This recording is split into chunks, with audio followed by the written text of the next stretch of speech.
Get this straight. I got 1, 2, 3, 4, 5, 6 customer meetings today. Kill me. Okay. How do I do that? How do you want? I don't know. Tell me to quit my job. How do you want me to kill you? Like you get probably in my sleep. Like you get to choose right now how you're gonna die. Would you rather it be a little spin a wheel? No, but would you? Yeah, like you said, you want it to be in your sleep, but like I can't just end your life in your sleep. I would have to suffocate you. I'd have to shoot you. I'd have to stab you. Like how do you want that to occur? Right? For example, right? You need to consider that there's a partner in the bed beside you. That's going to be very traumatic for both her and myself because I'll be hearing her screams while I have a pillow over your face. How about this? This is going to be a risky play. I want you to, first of all, study my beer drinking habits for about 6 months' time. Okay? Start taking detailed notes on it. Now, here's the risky part. I want you to go into the LCBO and then put a few fake cans. They have cyanide in them, but you better pick right because otherwise you're getting a big lawsuit on your hands. No, but see, I like that idea, right? But then, absolute worst case scenario there, I poison a beer, you buy the beer, somebody comes over, you offer them a beer. Next thing you know, I've killed your father. Totally not by choice. Then I'll kill you. Exactly, right? And then I'm like, why are you killing me? The whole point was to kill you, and then it just gets to be really complicated. Yeah, maybe that one's a little too convoluted. Shit, I don't know. I'll Cam's choice. It's just dealer's choice. Dealer's choice. How do you want to die? Dealer's choice.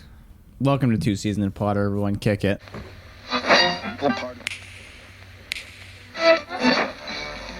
Continuing tonight on Two Season a Pod. 96.7 on your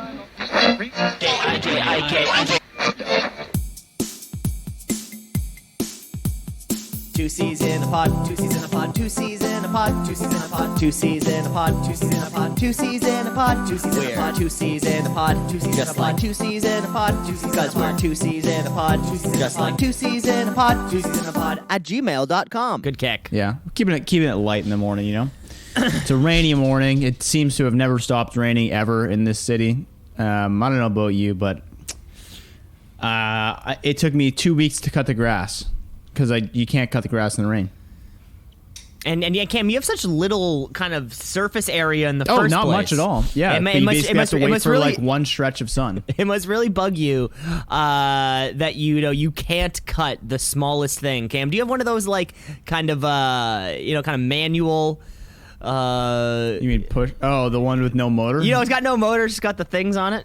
I mean, for the amount of like little bit of stretch that you have, it almost makes it doesn't make sense to be refilling petrol. I did it yesterday. I mowed a whole lawn and did the whippersnippering. Probably within 1 hour, I got everything done. And that was you taking a big break in the middle. Oh, that's because the gas ran out on both units, and I had to tape some stuff up on it. Yeah. Of course, that was absolute nightmare. It was a long process. No, I really like this. I really like this gray, constantly raining, overcast weather. Mainly because the summer's just too fucking hot in the first place.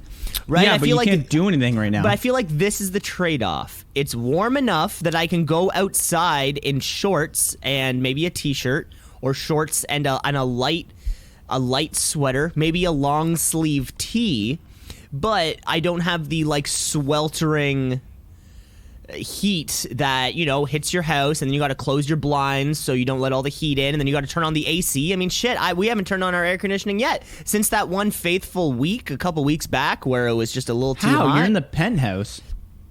Because you just open the windows. It's nice and cool up here, baby. See, I think that's that's kind of the trade-off, which I really like, right? And then I'm thinking, okay, if it's colder outside, less people use air conditioning, which means less heat is drawn, which means less shit in the air. I mean, this could be kind of a win-win for climate change. See, I'm okay with the gray weather. Like right now, it's gray, but real gray and kind of like foggy when you look off into the distance. Gray's okay. Gray's okay, baby. plan on hitting 9 holes in the morning at like 7 a.m. tomorrow. Look at the forecast, thunder showers. Okay, how about the next day? 'Cause I'm camping. Thunder showers. Okay, how about the next day? 'Cause I'm also camping. A rain. Next day, a rain. Yeah, so I guess you're looking at it from a I want to do stuff perspective, not just like I'm living my life and this is inconvenience. You know, it would be like, you know, it'd be like you've planned for months for your vacation in Florida and then a hurricane hits. You're bummed that it's happening during the time that you planned. Are you ever happy that it's raining and you can't go outside? Yeah. Well, I mean, yeah, I feel like the rain. Yeah, I'm not doing too much outdoor shit in the first place. Or it's the even summertime. You only get like 18 weeks a year to do things outside. Yeah. And you're telling me you're like, I'd rather be inside and read books because I'm annoyed. No, I would. Well, I'd rather be outside in like a temperate climate. So that's like, hey, gray's okay. Gray's okay. Gray is okay. I'm not talking about the gray. See, I also don't mind, and this is something that people have thought that I must be an insane person, slobs. Let us know, twoceesinapod@gmail.com, because I always have an umbrella in my backpack, huh? Who's carrying a backpack these days? I must be a psychopath because I am always prepared for a little bit of rain. I have no problem walking around with an umbrella. One thing I love about having an umbrella on you at all times is that it starts to rain and then you get to pick it out and you get to look around at all these other motherfuckers who apparently have never been alive before because they don't know that rain happens and there's a very easy way to kind of fix the rain.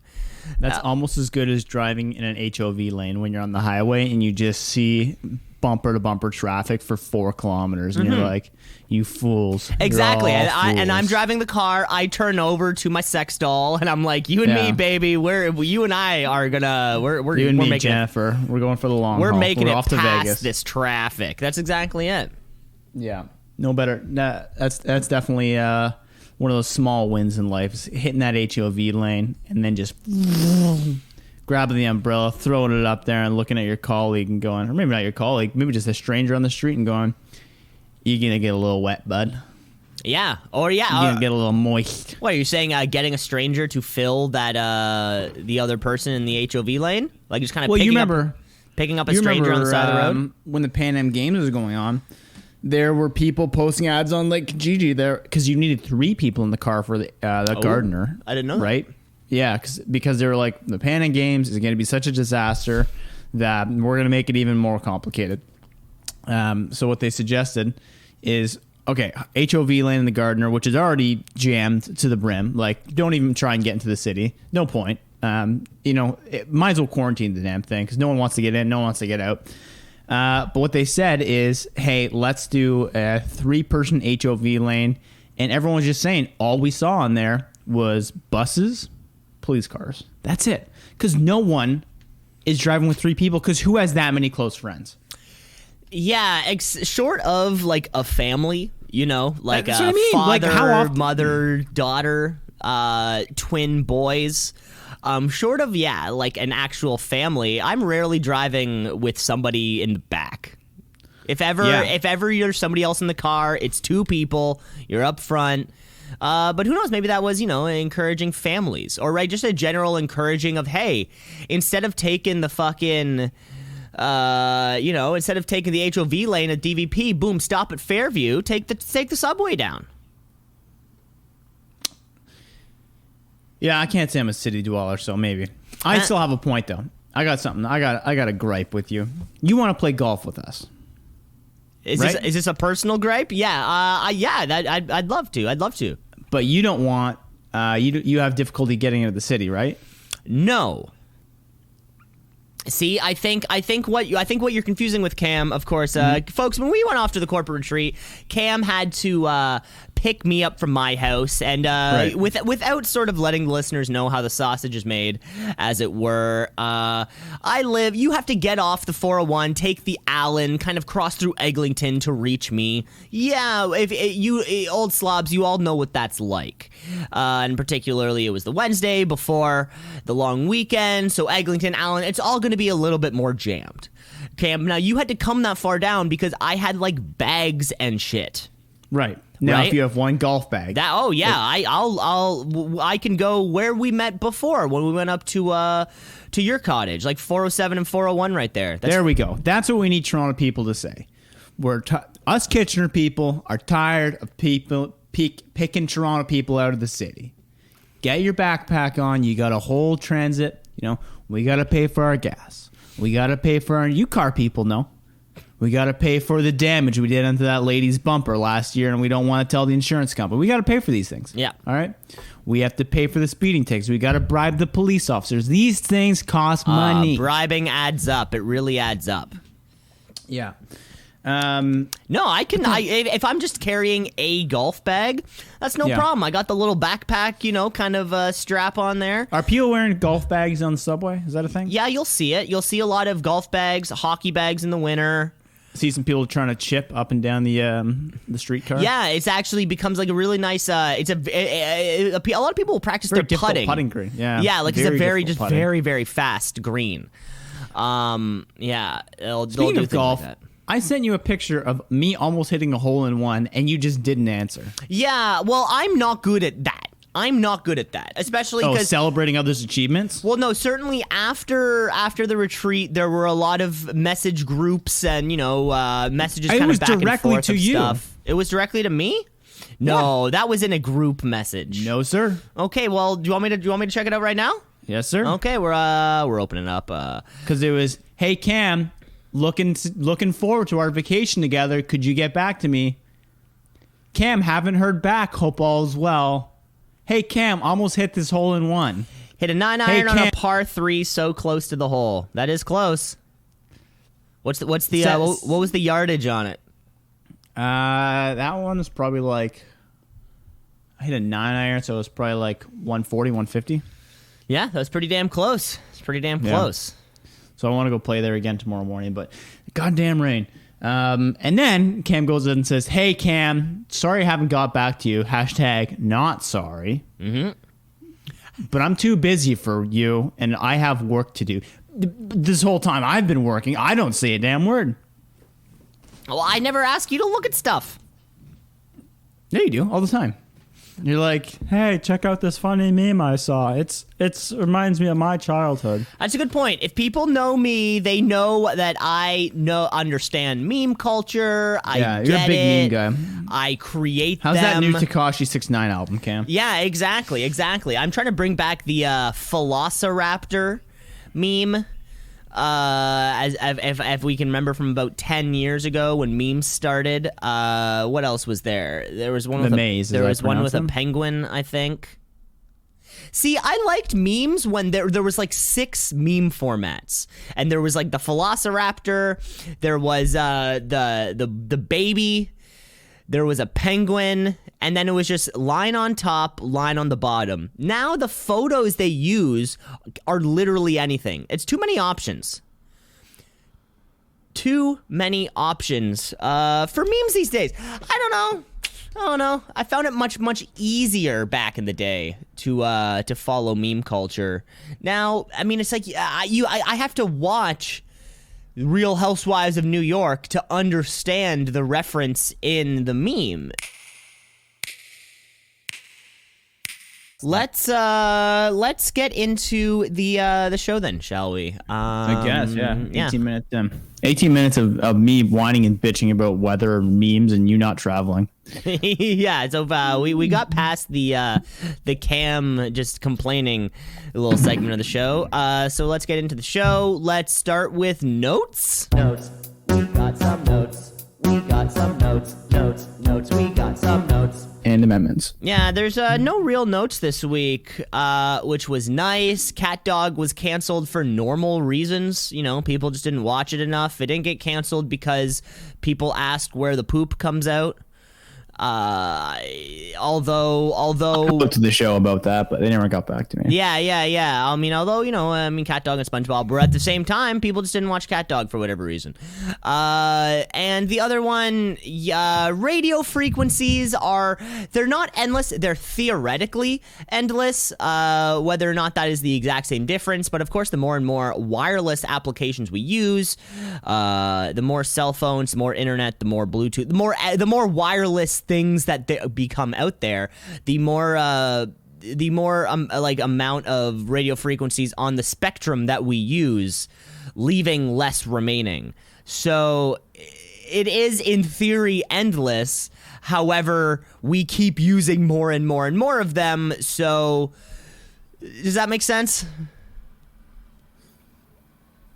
Sure. Yeah, like there's 300 gigahertz of frequencies to use, and we just, a new wireless application, we use another one. Okay, now we use more. Now we use more. So like we just keep using more and more of them. So we won't run out, but we'll be using more and more as time go on. So I be expecting the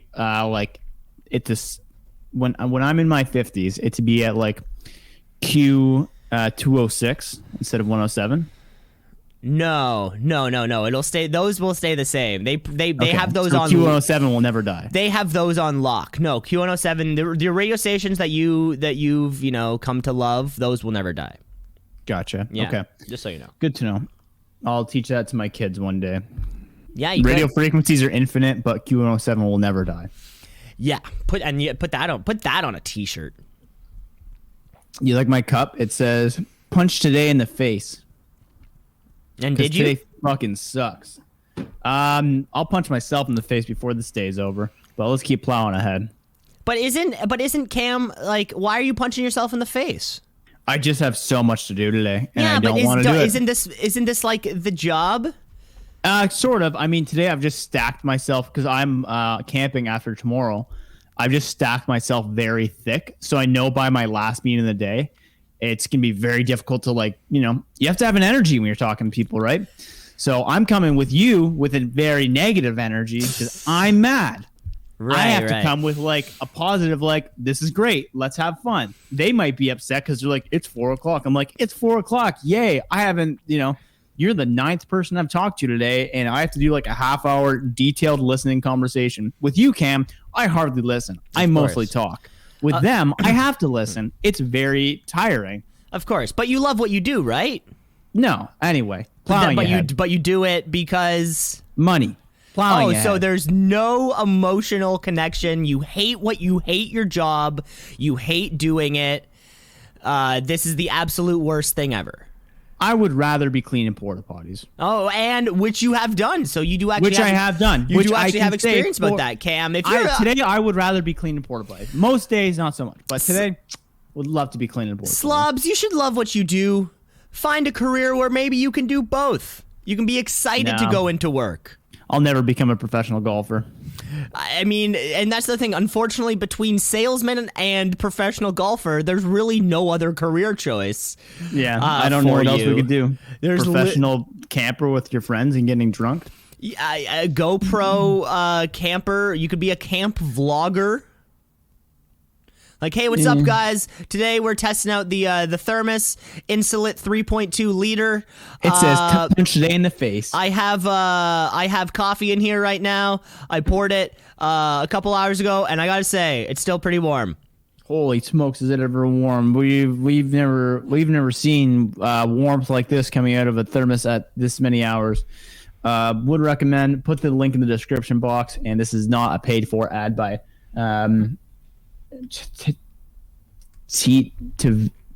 Tervis, not paid by Tervis. Not paid by Tervis. Hey, what's up? I'm Cam. This is my YouTube channel. Thanks for coming to my YouTube channel. Thanks for making me money on my YouTube channel. Thanks for watching this video so I don't have to have a real job like a real person. Swipe up if you wanna contribute to my Patreon or my GoFundMe, because apparently banks don't have any more money, so I can't ask a bank for a loan. I need a GoFundMe. I think banks have plenty of money, but they're just. Someone was explaining the other day that they thought the credit system was like they were like, explain how how China has like social credit score. Okay. Do you know about this? No, but it sounds kind of okay. like that episode of Black Mirror. Very much so. It's, Okay. Basically, you can like get points, lose points. Points. And it's not as like crazy as the Black Mirror one because like it doesn't pop up in front of you. But someone's like, America already has that. Like how it's like, look at your credit score. I'm like, the credit score is just to figure out if I can trust you with money, and it's just a mathematical way of doing that. If you're a guy who's like, come on, trust me, come on, look at me, come on, this guy, slick back hair, look, I got my shirt all the way up, all the way up, all the way up. Slick Come on. back hair, No, big gold tooth. Big gold tooth. Have you watched the new episodes of I Think You Should Leave yet? Yeah, we finished it last night. Yeah. Oh, great stuff. What do you think? Yeah, it was great. I mean, my thing with every single comedy show is it's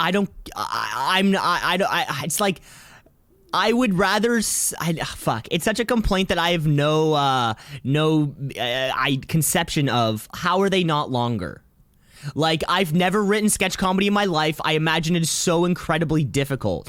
However, even if there's like a couple deleted chunks from every single episode, great, throw them in. 16 minutes.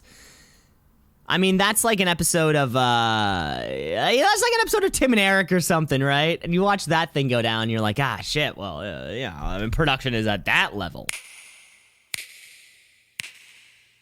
All right. Yeah. Well, I mean, sketch comedy, I feel like it is difficult to write, and I think the beauty of those shows is the gags don't go on for too long. You know what I mean? Oh, I'd rather just more gags, not longer time. Like there's a show on Netflix or a show on Amazon there, Amazon Prime, Invincible. It's an animated show about superheroes, all that kind of stuff. But one thing, I think it's a really cool show. One of my favorite elements of it is that it's 45-minute long episodes. Like an animated show longer than 30 minutes is fucking unheard of. Like that's actually one of the coolest parts of the show is that you can watch it like a full, no, I don't want that almost shit. like a full drama, like a normal kind of 45 to 1 hour. I don't have the patience for that. Well, Cam, you don't have the patience for much. That's right. The fact that this season you're playing a lot of arguably like the sport that requires the most patience is astounding to me. There's, it's there's very little instant gratification while golfing. Except when you almost hit a hole in one. For some reason, you've kind of zeroed in on that. Yeah, I would just I don't know. It must be so difficult to write and do all these things, but yeah, even if there were some skits that were there on the cutting room floor, fucking throw them in. I think if you're a fan of I Think You Should Leave, we want as much shit as possible. I disagree. It's kind of like if Jeff Rosenstock made his albums an hour and a half, and you're like, it's too much fluff in there. Too much fluff, or but maybe not enough, or rather, how do I mean, we finished it. We had to stop ourselves from finishing the show. Yeah, it was like we have to limit ourselves at 2 episodes a day, and then 3 days later we finish the thing. Okay, 30 minutes. Okay, now what show do you want to watch? Okay, let's watch the show that we're actually watching, not just like the thing that's making us giggle. So. I don't know. We'll get it. We'll find ourselves in the middle there somehow. Love the show though. Love the show. Let's jump into a little game. Let's jump into a game, shall we? What you got? What you got, Cam? We got a little bit of the old Wheel of Names coming up. I don't think that's what it's called. Wheel of Death. Death. Where you click to answer questions that you probably never thought about. Something that you probably don't want to answer, and something that you're going to be forced to answer. That's right, everyone. It's called the Wheel of Death. Cam, today's categories are Know Your Co-Host, Cam's Pick, We Kiss, We Break Up, Lady Snacks, Limitless, See You in My Nightmare, and Gullible Gags. All right. These are all fantastic. Let us spin the wheel, make a deal. All right. Spin the wheel. Make a deal. Ooh, there we go. Cam's pick to start off with. What are we looking at, Cam? So this is your pick. You get to pick whatever you want. Oh, it's me pick. Wait, Yeah. I get to pick the category? Correct. Let's go with lady snacks. Okay. Lady snacks. So, where are they? Well, isn't this great podcasting? Wheel of Death. Is this the one? Yes. Okay. Don't look at this screen, Cam. This has all the questions on it. Which ethnicity has the best combination of food and women? Why'd you have to add women and women? So best, because the two things they're very different, right? So like I would say, you might really like big Latina booties, but not like their food, right? So you have to mend those two things together, Cam. Okay, yeah. Maybe I shouldn't have picked lady snacks then. Just because I feel like this one will be boring. Because I don't want to have to be like Quebecois. Yeah, well, I mean, the Quebecers and their food. You know what? I don't have a particularly that's the thing. My palate is white. You know, I mean, yeah, sure, I do really like sushi. I do like things like, getting a shawarma or things like that, right? But on a day-to-day basis, my diet is white. It's oatmeal, it's eggs, it's we had stuffed peppers last night. I feel like that's a white person thing to do. So you got to go with the white ladies then? So yeah, and I'm going both. I mean, women white for sure, and then I just if I'm that's gotta be it. That's gotta be it. Wow, what an intriguing answer, Cam. I didn't like the question. Well, that's the point. I guess that's the point. Well, listeners at home, don't forget that one. Well, listeners at home, let me spin it again, and maybe you can get a more fruitful answer. Maybe we get something a little more fun than that. Okay. I thought it was going to be a thing about, I don't know, something else. I don't know what I thought. Limitless, Cam. All right, Cam. Where did my Wheel of Death go? In the 2011 science fiction classic Limitless, the main character takes NZT48 to use an extra 80% of his brain. Now, if you were having the choice, how would you spend 2 days with 80% more of your brain? Limitless, of course, the classic science fiction film. Which I'm glad you brought up. Barely science fiction. I'm using 80% of my brain. That's a good question. There was another movie that played on that using your full brain capacity thing. And in the other movie, I think it's a Scarlett Johansson movie. But that one plays at 80% of your brain is superhuman ability because you can see things before they happen.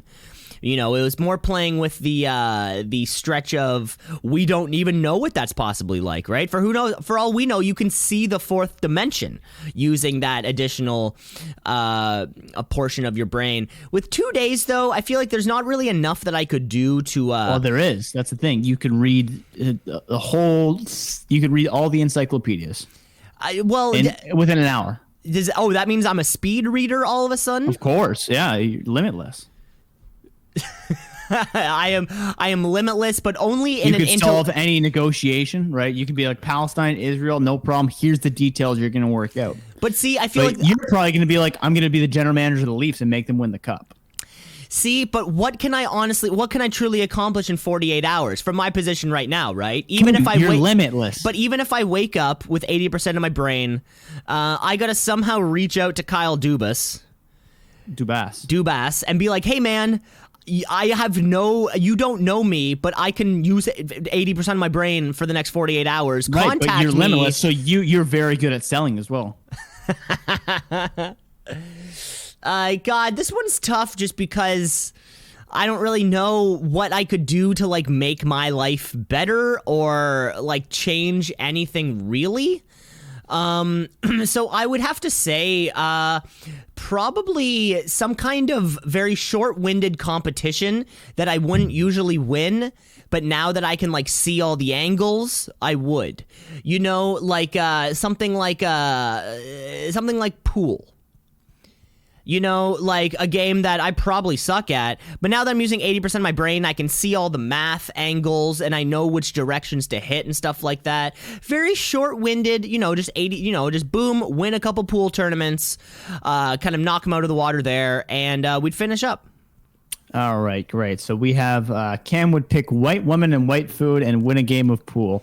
Next spin here, everybody. Let's keep plowing ahead with these intriguing answers. Well, it's only 48 hours. You gave me 48 hours. What am I supposed to do with 48 hours? Limitless, Cam. Limitless. Anything. But you choose to play a game of pool. That's fine with me. And we keep spinning and getting limitless. Can we move on past limitless and lady snacks? It's not me to making these decisions. If we get one more limitless, just fucking pick one. All right. See you in my nightmare, Cam. Third spin of the evening. Maybe we'll get a funner answer for this one. Let's go ahead and see. Funner? Cam. Okay, yeah. You know what? If I was limitless, I'd teach you how to fucking speak. There it is. All right. Now we're getting a little bit of energy from the man. Who is the most terrifying fictional villain who could also be a real person in real life? Ooh. In real life, I'm glad that you kind of put that little caveat in there because, yeah, maybe a Freddy Krueger type is just not realistic. You know, versus a John Kramer style villain, who is very realistic. You know, people get abducted every single day. People get mutilated, I'm sure, every single day. And that's what makes John Kramer, and that's what makes John Kramer a little freaky, right? Is because something that you offhandedly do in your professional job, right? Like, let's say, you know, sign over a deal that demolishes low-income housing, right? Hey, you're just doing your job. But to John Kramer, no. That is a fucking problem. So I honestly have to say John Kramer. He might actually be the scariest potential, like, real life bad guy. Mainly just because, you know, he's real. Unlike a Jason Voorhees-esque, I wouldn't be worried about killing a kid and their mom coming, spoilers, and their mom coming back in revenge, unless we're talking about like Friday the 13th Part 4 or something, when they kind of move past that initial storyline. Hellraiser, nah. Jaws would be scary. Or do we count Jaws possibly as a horror movie type of thing? You know, big shark, you're out there swimming in the ocean. Big shark comes in, nibbles at your toes a little bit. But I think ultimately John Kramer has to be the guy. That's an interesting answer. Yeah, I think Jaws would be a fun little play on that take. I was also thinking No Country for Old Men has a great villain in it, which seems like a very real character, and in itself is very terrifying. Maybe it doesn't inflict the same amount of damage. What were his motivations again? I haven't seen that movie in a long time. I forget what his motivations were. I don't remember the details. I just remember the fear it brought me. Right. I don't remember ever being scared that it could happen to me. No, not so much to me, but the thought that someone like that was out there is a little bit nerve-wracking. Yeah, so great answer, great questions. One of three, I'll give you. One of three. One of three? You're throwing fastballs down the fucking lane. Easy there, CC Sabathia. Well, you asked for tougher questions, I give you a tougher question. That's Lady Snacks is not a tough question. That's just an uncomfortable question. Cam's going through all these technical difficulties, so let's, I'm scared to play another game, because that means we're going to have to turn the page onto him for a second, but we're going to do it anyways, with a little bit of March Madness this week. All right. Rock and roll. Rock and roll, Cam. The 2020 Olympics are fast around the corner, although they should have been in the rear view. But all the top athletes in the world will be heading to Tokyo soon or now or something to compete in a lot of sports. There's a lot of sports that we follow in a week-to-week basis or a month-to-month basis, but there's a lot of sports that you can only kind of watch during the Olympics, Cam. So right now we're going to play a March Madness of your favorite non-traditional sports to watch during the Olympics. Wrestling. Cam, I can guarantee all the categories that you like are not included because I know what that would be like. So slobs at home, just so you know, judo, taekwondo, wrestling, weightlifting, any form of fighting, boxing are not included. Cam, are you ready for your first round matchup? Doesn't sound very fun, but sure. It sounds very fun, Cam. Kicking off our first round matchup, we have table tennis and fencing. Fencing's the sword fighting, right? That's correct. Right. The traditional way of sword fighting, as they did in duels. Do you know duels are legal in Massachusetts? That's pretty cool. Yeah, so you can have a duel between two people, and if they both agree to it and you have a third neutral party, then it's go ahead. There's no assault charges. And say, I will duel you. They go, okay, I will duel you as well. And then you grab someone on the street who's waiting at the bus stop with a cigarette, and you go, would you like to be the third party arbitrator? They go, okay. And then, va-boom. Anyway, plowing ahead. Okay, cool story about duels. Cool story about duels. Do I prefer the fencing? Again, this is which one you prefer watching at home? Okay. So I think the fencing's interesting, but I feel like there's a lot of pauses and rules I don't understand. So I think I would get very frustrated watching that. Because I understand like the stabbing, touch the person with the sword, but I am sure there's so many technical things I cannot wrap my head around. Probably just like, as you can see, he scored points for footwork in that one. Look at the inside outside he's doing. Table tennis, just crush it. I get what's going on there. I played table tennis, and I know what the hell's going on. So I'm going to take table tennis. Because why learn something new? I mean, it's not like you have 80% of your brain available. You chose white people and white food, and you played a game of pool. So, yeah, let's keep plowing ahead, Cam. Okay, and our next first round matchup here, we have badminton and field hockey. Another racket sport. I can't remember watching, like, badminton has the shuttlecock, which is just so slow. Once you hit it, and then, which does make it very easy for kids to play, but maybe not as fun as at a high level performance. Now, field hockey, I've never watched, but I imagine it's kind of a mix between soccer and hockey, but you probably can't hit it as well. I'll probably go with the shuttlecock. Badminton going through the rounds. Next up, we have water polo and diving. Any kind of diving. There's multiple categories. Just pick one and go for it. So the fun and disappointing thing about diving is the novelty wears off so quickly. You can watch a diving event and be like, wow, they did 3 front flips and then landed. And then you're like, that's incredible. And then someone else does it. And, it just keeps going. And it doesn't really get more interesting the more flips they do, yada, yada. But it is interesting to see how little of a splash they do until one day you'll not even know if they went in the water or not. And that's what I'm looking for. So I'm going with diving. Diving, taking the big one away from water polo. First round upset, in my opinion. Next up in our final round, or a final first round matchup, we have synchronized swimming and beach volleyball. Oh, this one's easy. Synchronized swimming, while interesting, has much of an arts feel to it. So does it really count as a sport? Some would beg to differ. right? If there's judges involved, is it a sport? Versus beach volleyball, where you have a bunch of absolutely juiced athletes sitting in the sun wearing bikinis, just shooting around a ball, spiking, looking like that episode of or that movie Top Gun. Yes. Did I get that right? Yes. Beach volleyball all day. Beach volleyball. Funny, Cam, you didn't use that same logic in the previous round when it came to diving and water polo. But this is your I March have Madness. 80% of my mind wide open. Let's see all different angles. Yeah, I only love judge-based competitions when they're diving into water. Cam, so that means our next round matchup, our first matchup of the next round, will be table tennis and badminton. This one's pretty easy to me. I mean, they're both racket sports. One's slower than the other. Table tennis, when you have two guys that are 80 feet from the table but still just clubbing at each other. No better highlights than that. Table tennis all day. Wow. Informally known as ping pong. Well, table officially known as table tennis, though.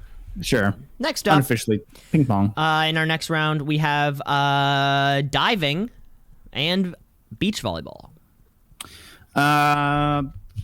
Well, if we're going based off my previous logic, diving is somewhat of a judge-based event, and I don't, again, fully understand what the criteria is. I like the no splash, but as for like how tight is your rotation, how pencil thin is it going into the water, these are things that I can't see through, and I'll take beach volleyball because I understand get the ball down against the sand. There are things you don't understand, and Cam, why would you ever learn them in the first place?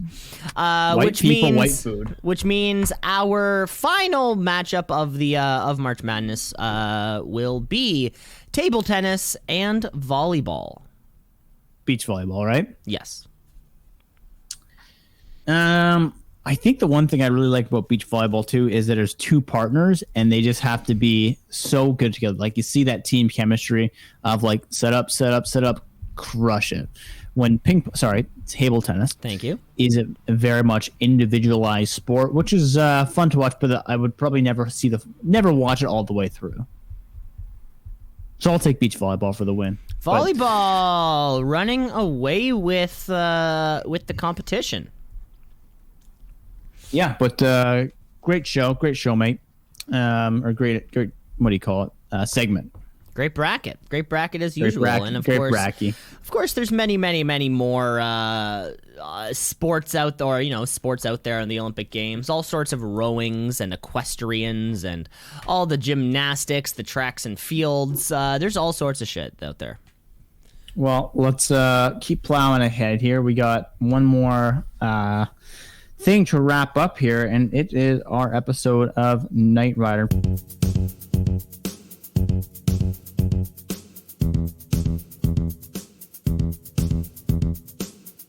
The Nightcap, a shadowy flight into the dangerous world of a man who does not exist. All we need is 5 minutes to recap this week's episode. Maybe less than 5 minutes, but certainly not more than 5 minutes. We're going to need more than 5 minutes. Folks, let us know if you actually enjoy us doing this or if we just speak randomly for 5 minutes and it sounds like complete gibberish to you, because we might be doing a second show. We are doing a second show. Every single week we recap another episode of... I would say if we get enough listeners saying they don't want it. That's why you just skip ahead 5 minutes. But Cam, every single week we recap another episode of Knight Rider, which follows the story of Michael Knight and his supercar Kit as they traverse the Midwestern United States in hopes of, I don't know, saving the world or something like that. This week we are bringing you back to a beautiful February evening on a Friday in 1983 to present to you episode 18, Chariot of Gold. Cam, I'm going to kick off this week's episode for you, and then you're going to promptly hop in shortly afterwards. So let us get into it. We've got our timers ready. 5, 4, 3, and we open up driving down a dirt path, which is clogging up Kit's machinery somehow. But Devin said it's important, so we're on our way to an archaeological dig site where a chase ensues right away when a man named Dr. Litton is trying to drive us off the road. Eventually, we catch up with him, and he promptly passes out. We bring him into Kit and run a blood sample on him, where we find out that his blood pressure is just through the roof, and there's some kind of mystery drug in him. Even Kit doesn't know what it is. Back at the Foundation, Devin is getting ready for Professor Deauville, and at first glance, Professor Deauville seems to be wearing the same pin that Dr. Litton was wearing that he held up right before he passed out. Bonnie and Devin are waiting for the results of the Helios test, which appears to be some kind of aptitude test for those in high society, and although Bonnie took the test just for fun, she actually passed, and Devin did not. I don't know why Devin wants to be a part of this, because 2 members of Helios have actually died unexpectedly in the last few months. We get to the hospital where Dr. Litton wakes up in some kind of fit. He's terrified when he sees Dr. Deauville.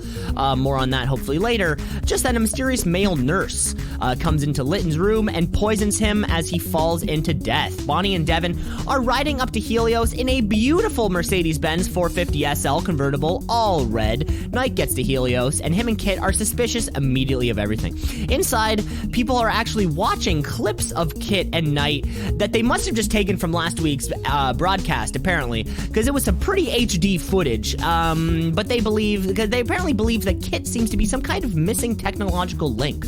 We're snooping around, and Kit gets us into a storage room where we're stopped by Deauville before we can really find anything important. Kit hears animal cries from somewhere in the property, so Knight goes to go check that out. We find a feral ape and Dr. Stark, the male nurse who killed Litton in the beginning. He sends away, but Knight deduces that whatever is happening begins at the dig site where Litton was found. They go back to the archaeological site, and Kit runs over an ancient artifact, but the artifact turns out to be a fake. It's only about a month old. We get back to Helios, and Knight jumps right up there, sneaking around, and while we're sneaking, we find Bonnie's test, and it turns out that she actually failed the test, which is a little bit odd. We also find all that same very high definition footage of him and Kit from last week's episode. We go to look for Bonnie. She's in trouble. She's passed out in a bedroom. We pick her up, bring her to Kit. We escape Helios, and just then, Bonnie wakes up and tells us we need to go back. When Knight refuses, Bonnie pulls out a gun, forcing us to turn around. At this moment, we realize that Bonnie has definitely been drugged to control her mind, and it doesn't seem like we can pull her back. Then the villain, which we'll now refer to him as, just for clarity, has now holding Michael at gunpoint and does the old, I will explain to you because you will now die, my diabolical plan of robbing the museum, gold, etc., etc. It's all about the cash. Moving ahead, part of his plan was to get Bonnie to attract Michael to commit the crime. So pretty in-depth plan this man has, all about to get some cash. Anyway, Michael is then dragged out of the building and pulled into a 20-foot grave where he's thrown in there, and a digger starts burying him, and a big fight ensues. Michael manages to get out of the grave by jumping onto the tractor itself, pulling himself up, and then with a slime maneuver, gets the henchman to go into the grave himself while he manages to escape. Bonnie's then asked to operate Kit, who Kit seems very concerned about Michael, but at the same time, she takes over the car, rips out some of the circuitry, and is now able to get Kit to work as a villain. Michael Knight manages to get away from the excavator and the villain and tries to get his way back to the villains where they are. Villains end up... Where are we? Since car henchman. Yeah, I already got through that. Michael's forced to hitchhike home, and we learn that Kit has now been reprogrammed to steal gold from the county museum. We only have 30 seconds left here. Michael arrives at the museum where he ends up and meets Kit, and Kit's instructed to kill him. The standoff ensues where Kit is about to kill him, but Michael says, "Hey, Kit, you know who you are. You are Knight Industries 2000. The big flaw in the plan was that Kit can never hurt a human, so he doesn't." Kit comes out of the fog and says he could never hurt Michael, yada yada. After sweet talking Bonnie, she managed to get her out of the fog too. A chase ensues. They catch the villain because he goes chasing in the car. Bada bing, bada boom. End of episode. Oh, it's close. You snuck it in there, Cam. Yeah, that was rough. I think I was getting ahead of myself without reading my notes. And folks, that was episode 18. So yeah, Cam, like you said, we actually only have 4 more episodes to go. And then we will be looking for another show. Cam, I have sent you... Now, didn't Michael say I love you to Bonnie in that episode? I think it was more of a, like a platonic love between friends versus a romantic love. All right. But yeah, Cam, we like you said earlier, we are only 4 weeks away from season 1 being over. Can't wait for the season finale. And Cam, I can't wait for whatever our next show is. I sent you a little list. Not gonna tell you, not gonna say it on air. Things that are involved on that list, but I think any of those options would be a fantastic choice for our next. Recognized a few of them, didn't recognize some others. For our great next 5-minute recap. And if you want, kind of take that list, maybe look at some plot synopsises, and then that could be it. But whatever it is, we're in for another probably 20 or so episodes of something fun. All right, well, let's get into our last game of the evening here. We're coming up to the top of the hour already. Time's flying by. A little bit of headline or asinine, as they say. Hey, headline or asinine.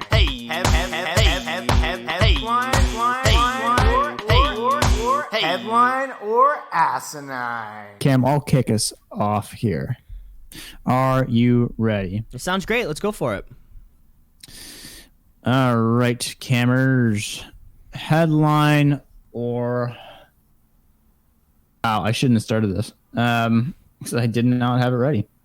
Cam, headline you're or asinine. all over the place today, Cam. Hey, busy day today. Hey, headline or asinine, Cam. Woke Coke. Drug dealers marketing ethically sourced cocaine. Ethically sourced cocaine. Now this is great. I picture cocaine and coffee coming from very similar countries, and it's very important that people drink coffee that or purchase coffee that isn't involved in any kind of slave trading or anything like that, right? When most people buy a diamond, they're not looking for a blood diamond. That being said, there are probably some people who are exclusively looking for blood diamonds. I want my diamond as bloody as possible, right? Like it was just ripped out of the hands of some little 6-year-old Nicaraguan boy. But cocaine, what's interesting here is the cross section of people wanting to do bad drugs, but then wanting to do them like in a nice way. Almost as if they're like, oh, I wish we didn't have to import our cocaine and we could just make it here. But beggars can't be choosers, right? I picture, let's say you're a cocaine addict. Are you going to not do non-ethically sourced cocaine? If you're, are you eventually gonna hit a point where you're like, well, this cocaine, thousands of people did die, but I need my fix. So that's where I see the kind of problem coming out here. I would love to know more about the story, so I'm going to say it's a headline. This is a headline out of the UK where drug dealers are now going to rather wealthy folks and saying, hey, we actually have this ethically sourced, or they're calling it woke coke. So on the side of the street, they go, woke coke, woke coke, woke coke, woke coke. And basically they're saying, hey, this did not come from Colombia. There's no bloodshed involved with this, and upping their prices to, I think, 200 pounds a gram. Wow, that is a lot of money. I think. I'm not sure. It sounded like a lot of money. They did not reference in the article at all what a normal gram of cocaine goes for down there. What? They're essentially going after wealthy clients for dinner parties where they're like, we're going to do cocaine, but we don't want to be bad people. Now, there actually is no such thing as woke coke. It's more of just a propaganda that people have come out with. And people are now saying, based on what they've read, no such thing as woke coke because any cocaine that happens is probably from Colombia and probably involves bloodshed. Yeah, I think, don't quote me on this, I think the price of cocaine is about like $100 a gram. I only know this because of movies. I don't do cocaine myself. But 200 pounds a gram. Now that's probably upwards of $360 a gram. So much more expensive if you want it the right way, just like the coffee. Just like, if you want nice coffee, nice diamonds, it's going to cost you. Yeah. Okay, Cam, I got one here for you. Headliner Asinine. Woman bites off man's tongue only to have a seagull swoop down and eat it. Jesus. Woman bites man's tongue only to have a seagull to eat it. Ugh. I have the story of one time a seagull came at me while I was eating a chip and took it away. So, they could be thinking that was a chip. I just don't know why she'd be holding it in her hands like that, or in her mouth for that matter. Actually, now I think about it, the bird actually attacked my face because the chip was very close to my mouth and bit my lip. Fun story for another time. Anyway, this one seems like a little too much of a coincidence in my books. I can see someone biting a tongue, but I can't see is holding it in your mouth or holding it in your hands at a beach or a place where birds are. I think, once you bite someone's tongue, your biggest problem is not the seagulls. Asinine. Cam, this is a headline. This is a story coming out of Edinburgh, Scotland, where Bethany Ryan and James Mackenzie, both 27, were involved in a fight where Bethany ripped out a piece of James's tongue with her own teeth. Shortly after she spat his tongue chunk onto the ground, a seagull swooped down and grabbed it before either of them had a chance to pick it up. Apparently, these two were complete strangers when they encountered each other around 8 p.m. on a walk, and shortly after, an argument developed. Apparently, the woman tried walking away, but the man reapproached her with a clenched fist. Somewhere amongst it all, the two were face to face. Bethany goes to face to kiss the man, and when their lips were touching, she bit through the kiss and bit off a piece of his tongue, a chunk approximately 2 by 3 centimeters, so not very big. Both were arrested by local police, and the man was taken to hospital and treated for severe blood loss and to have the end of his tongue sewn back together. But that couldn't happen. You couldn't sew the tongue back on because, of course, the seagull took it away. The trial's still ongoing, but she pleaded guilty to assault because she just fucking bit this guy's tongue. So more on that maybe later. Who knows? That's awful. Yeah, that lady's got to learn to kiss. I made a few kissing mistakes, like when your teeth chatter when you're young and you learn to kiss. This one's a whole different level. Yeah, a whole Cam. different ball game, Cam. Whole different ball game. She's taking off tongues. Mike Tyson-esque, Cam, if I do say so myself. Yeah, you could say. Hey, Cam, headliner last night, school wins legal battle to electric shock children to correct behavior. Oh, God. I wonder what school this is. That's the big difference, right? Because if they were like, school in Winnipeg shocks people, I'd be like, nah, that's asinine. But if it was like school in Iran, I'd be like, okay, I can buy that. So this one's going to be very, very dependent on where in the world this happens. So electric shock, just general for behavioral issues. Is that the headline? We'll read the headline again. Yeah. School wins legal battle to electric shock children to correct behavior. Yeah. Yeah, I think the headline is intentionally not telling me where it's happening, because I think where it's happening would be a very good tell on where it is. I'm picturing in one of those countries, where you're stoned for being gay. I picture it happening in one of those countries, not like an actual developed nation. And if it is in a developed nation, keep your kids away. I would like to hear more about the story, so I am going to say headline. I was going to tell you if it was a headline or asinine.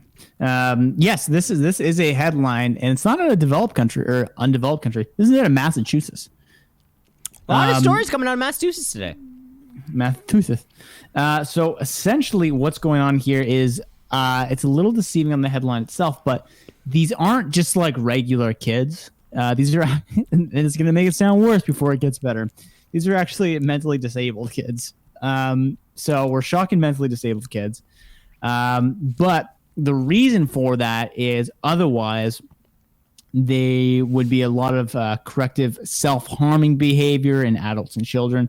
So there are two options here. Well, I'm sure there's more, but otherwise what they're saying is these kids are just going to be sedated and locked up all the time. We're finding this treatment does work a little bit better than just drugging them up where they can't even, be a real person.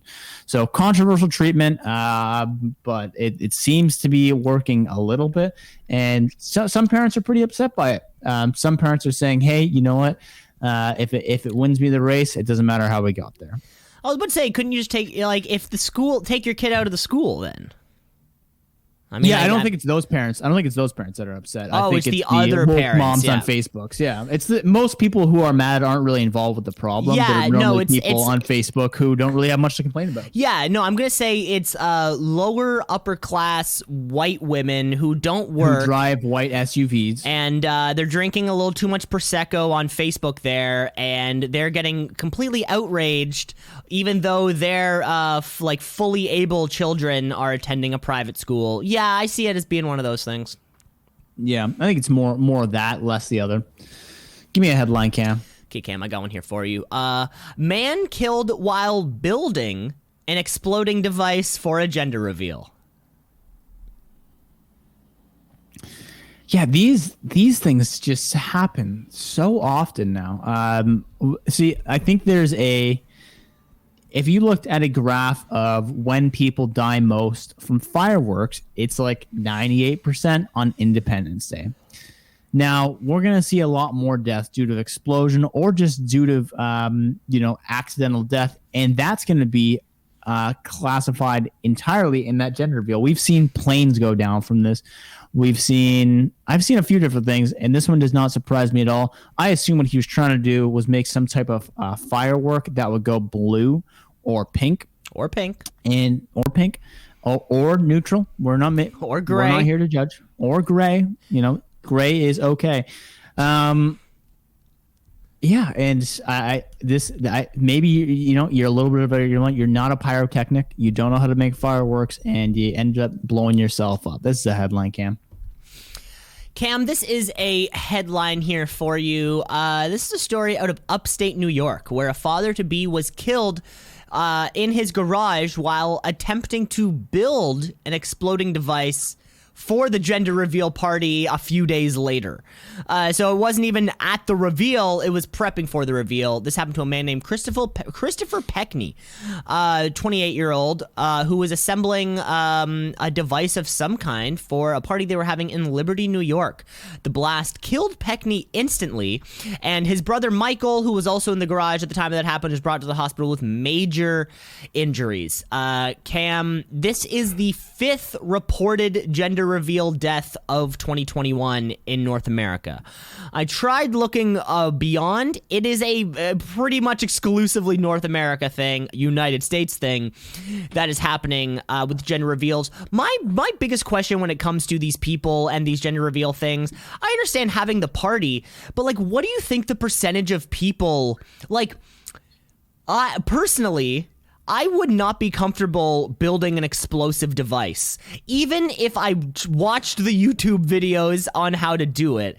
I don't think there's many YouTube videos on how to build explosive devices. I think those people are now in prison. So who are all these people confident? Are they diluting themselves into believing they know how to make explosions? Enough videos on how to make explosions on YouTube. I think that's the problem. If not everyone's the Hurt Locker. We don't all know how to operate explosive devices.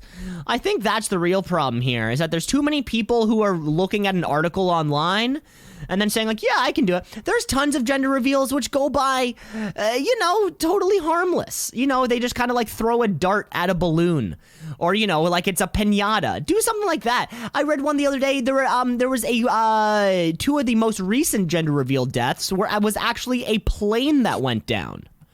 Yeah, I think we had that one as a headline harassment. We did. And it was the banner behind the plane read, "It's a girl," and then suddenly dad was fucking dead. So weird. So if you're planning on having a gender reveal party, I'd say just have a baby shower. Yeah. What's wrong with a baby shower?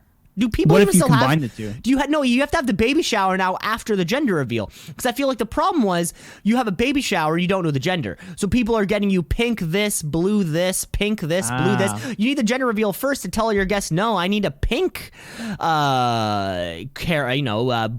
I need a pink set of booties. It's a little confusing. I guess, yeah. Not something I put too much thought into. But yeah, I guess you're right. Maybe you just send it an invite that says it's a boy. We know Simple it's a as that. boy. Yeah, it's a boy. Come to the shower. Or just an X on XY. Because also, I right? feel like, and I don't have any children, but I feel like it's taking away that very intimate moment between the couple when they figure out the gender of their baby, right? Kind of like that very intimate moment you'll see in a television show or in a movie, where it's, the bride or the husband or the father and mother standing there, and the doctor says it's a blank, and then the look on their face of like that feels like it should be a very, very private moment, not something that's that's recorded on 14 separate cameras in front of a large party, right? That sort of removes the very intimate experience. Yeah, I hear you. I don't know. Maybe some people like the big shebang of it. Maybe they do. Anyway, Cam, let's keep plowing ahead here. Headliner asks, my last one of the day: amateur golfer struck by lightning after hitting hole-in-one. This is great because it kind of combines the two of those, like, what are the odds things. It would be like, man gets attacked by shark after winning the lottery. What are the odds of both of those things happen? What are the odds of hitting a hole in one? And then what are the odds of being struck by lightning? Which odds are better? Which odds are worse? And then what are the odds they happen to you at the same time? This is one of those incredible odds moments.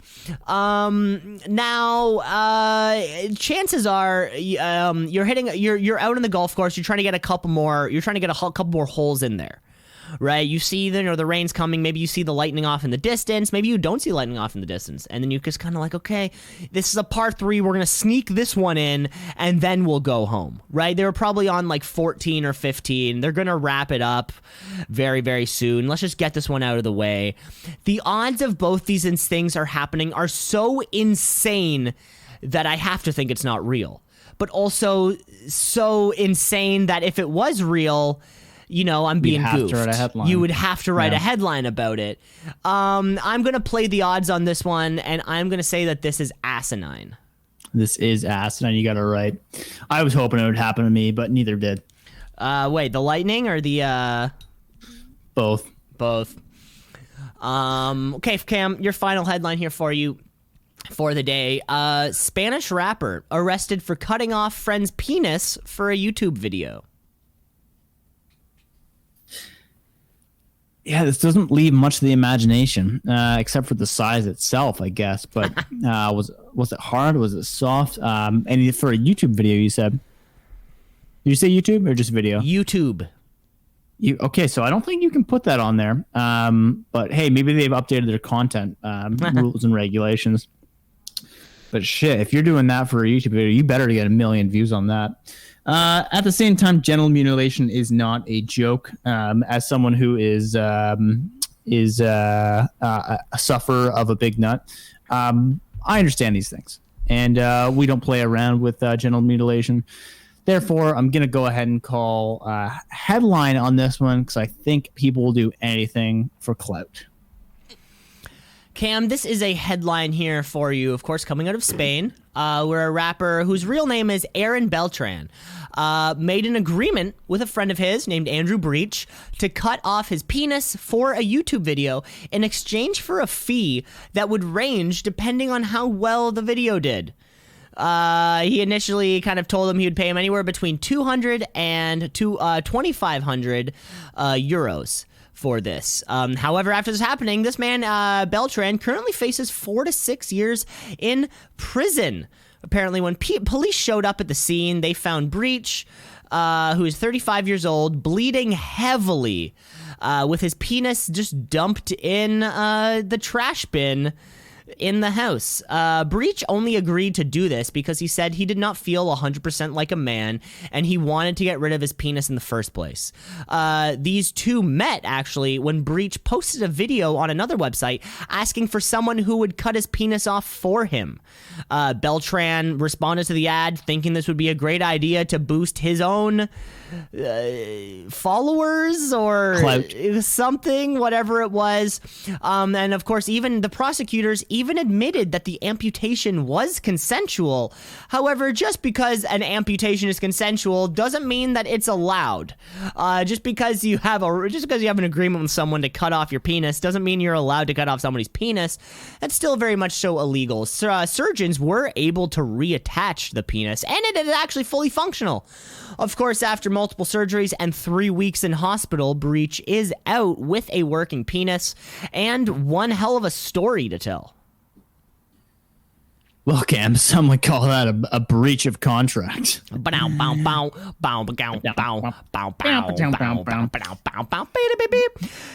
was our That final wraps up our headline. news. And I guess that was all the time we have for the podcast this week. Thanks for listening, folks. You can rate, review, like, and subscribe because the show is everywhere. We're still, this is 78. We're inching to that hundo, and really can't wait for that big triple digit milestone.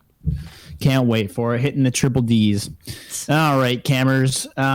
Thanks for listening, everyone. Please remember to rate, review, subscribe, share it with a friend. Just said it. Just said that. And the last thing, give us a review on Apple. We'd love to hear your thoughts, even if it's terrible. But make sure to put 5 stars. Otherwise, we won't read it. Otherwise, it doesn't get read. Otherwise, it doesn't get read. And if you have any, if you want to be the listener of the week, go ahead and write into the show. Tell us why you're the listener of the week, and we will pick our listener of the week and feature you on the show. Listener of the week. I love it. Yeah, listener of the week. Write in, folks. Either email to twoceesinapod@gmail.com or message one of us directly, and we'll get one of our assistants to get back to you. Never forget, folks, 90% of podcasts are listened to while doing other tasks, so go enjoy your other task, and we'll catch up next week. Take care, folks.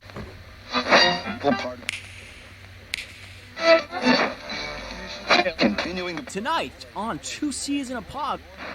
96.7 on your